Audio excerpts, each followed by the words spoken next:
Hello guys, আমি দেখুন মাছের কালিয়া বানাবো। তো মাছের কালিয়া বানাবার জন্য প্রথমে 3-4টে পেঁয়াজ নিয়ে নিয়েছি, টমেটো, কাঁচা লঙ্কা, শুকনো লঙ্কা, আদা, এইগুলোকে আমি মিক্সিতে আগে পিষে নেব।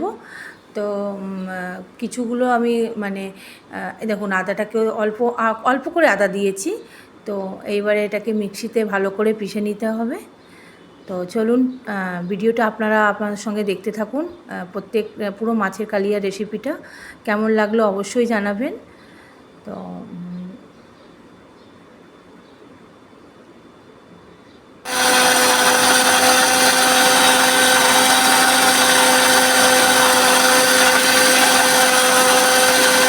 মোটামুটি আমার হয়ে গেছে, দেখুন এদিকে মশলাটা পেশা হয়ে গেছে, অন্যদিকে আমি দেখুন মাছটাকে আগে ভেজে রেখেছি। আর এইবারে এই মাছ ভাজার তেলের মধ্যেই সর্ষের তেল দিয়ে দিচ্ছি। আর তেলটা যখন একটু গরম হয়ে যাবে তখন আমি ওর মধ্যে ফোড়ন দিয়ে দেবো, গোটা গরম মশলার ফোড়ন দিয়ে দেবো গোটা। এর মধ্যে দেখুন শুকনো লঙ্কা, দারচিনি, ছোটো এলাচ, লবঙ্গ সব আছে।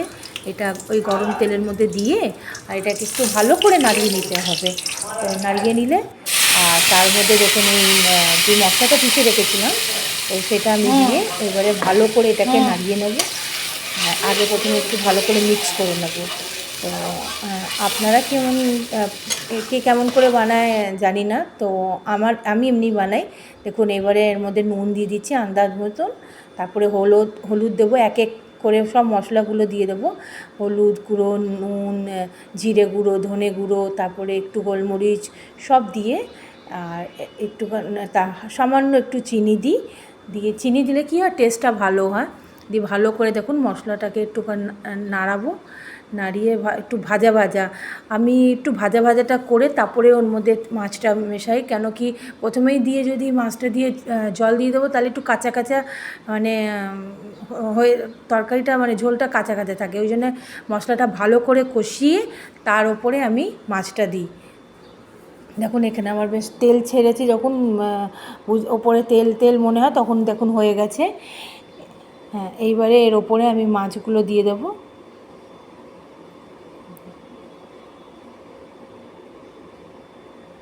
দেখুন এক এক করে আমি সব মাছ দিয়ে দিচ্ছি।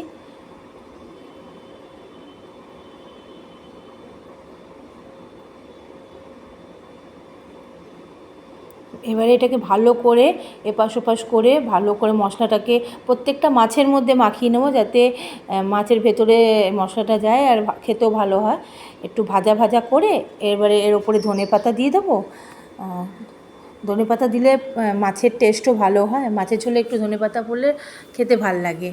তো আমাদের খুব ভীষণ ভালো, আমার মেয়েও পছন্দ করে। তো এইবারে দেখুন এটাকেও ভালো করে মাখিয়ে একটু মশলাটা কষে গেছে, এর ওপরে জল দিয়ে দেবো। জল দিয়ে আর এটা বেশ ফুটতে থাকবে। ফুটে যখন গ্রেভিটা একদম ঘন ঘন হয়ে যাবে আর দেখবেন এখন এটা একটা আলাদা মনে হচ্ছে, তখন হয়ে যাবে তখন এটাকে আপনি দেখেই বুঝতে পারবেন কি এবারে মাছের ঝোলটা হয়ে গেছে। তো দেখুন ফুটছে, দেখুন মাছের ঝোল হয়ে এসছে প্রায়। তো আমি এমনি করি, আপনারাও কেমন করে অবশ্যই জানাবেন। আর আমার পদ্ধতিটা যদি ভাল লাগে রেসিপিটা, তো আপনারাও চেষ্টা করে দেখবেন, কেমন হবে জানাবেন। Thank you.